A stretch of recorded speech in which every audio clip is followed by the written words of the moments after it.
good evening. I'm going to cook authentic dessert, like we called in our language is kalamay in Tagalog, or Kalaymayhati. It's made.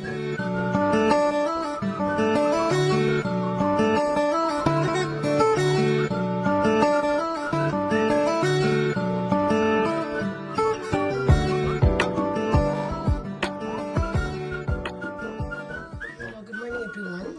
Today we are going to cook uh, kalamay or Kalaymayhati in our language. It's like sweet rice, this glutinous rice, and also this is coconut milk or coconut cream. So make sure we have to mix it well. So hello guys, and it's a glutinous rice with a coconut milk. We have to make some Kalaymayhati. Mix until it's sticky.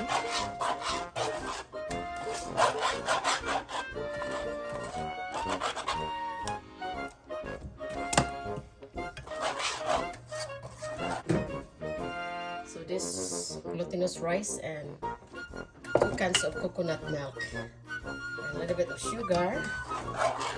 So we have to add more.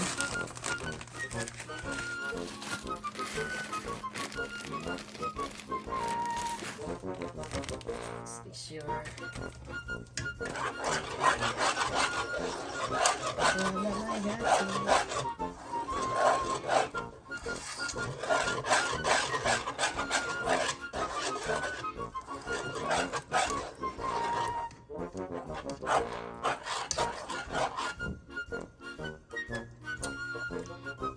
So you have to cook it until it's sticky and cooked. For Kalaymayhati, kalamay.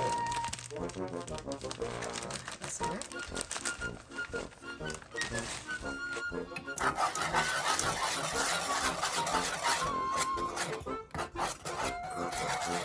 So you have to mix until you have to mix all the time. So